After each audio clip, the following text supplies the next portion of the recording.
In public safety, we talk a lot about having the data, but we almost never talk about who controls it, who decides who sees it, and what happens when it actually matters. Because when a life is on the line, ownership is not a policy question anymore. It's a time problem. And that's coming up next on TiPS, Today in Public Safety.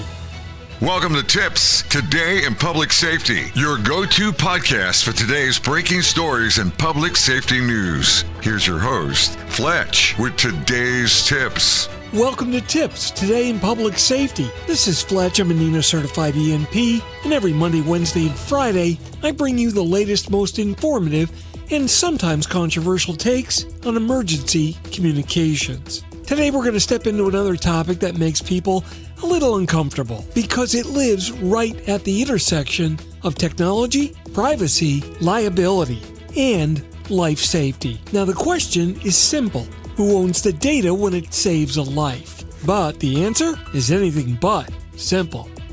The illusion of ownership. Okay, let's start off with the assumption that most people make. If it's my system, then it's my data. Yeah, sure, that sounds reasonable. So when a business installs cameras, access control, environmental sensors, and location systems, they think they own it. But in an emergency, that assumption starts to break down. Because now the real question becomes who needs the data versus who owns the data. And those are not the same thing. Time changes everything. In normal operations, data is protected, access is controlled, and policies are typically enforced. But the problem is emergencies don't care about policy timing. They have a tendency of compressing everything. So what would normally take a request, an approval, and an authorization now needs to happen in seconds. And this is where systems fail because they were designed for control and not for immediate conditional release. The real-world scenario. So let me walk you through this one. There's an emergency inside a large enterprise building. Now, the organization has got live video, badge access logs, floor plans, and occupancy data. Public safety needs, well, all of it. And they need it immediately. But instead, what happens? Legal gets involved, IT starts to get cautious, security hesitates, and policies get referenced. And as for time, it gets lost. And that delay is the gap between data existing and data being usable.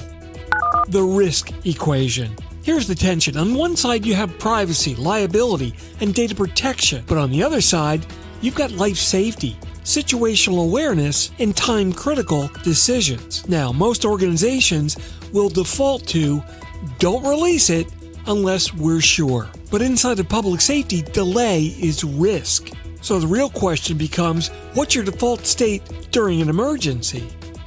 Designing for the moment that matters. So this is where design matters. Not just technology design, but also policy design. You need systems that are able to shift from restricted to accessible instantly, provide only what's needed, and log and audit everything. And above all, you've got to protect data both before and after the event. But when it comes to during the event, life safety has to take priority. And that's not reckless, that's intentional design.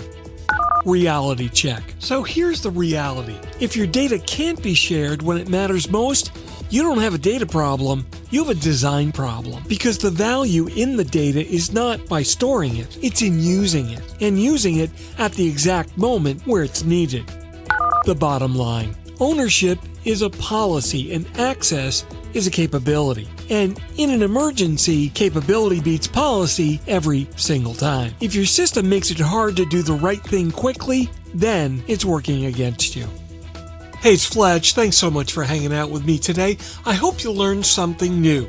Remember to catch all of my previous episodes of TiPS, Today in Public Safety, published every Monday, Wednesday, and Friday on most social media platforms and streaming 24/7 at 911tips.com. My blogs are located at fletch.tv and my personal website is at fletch911.com.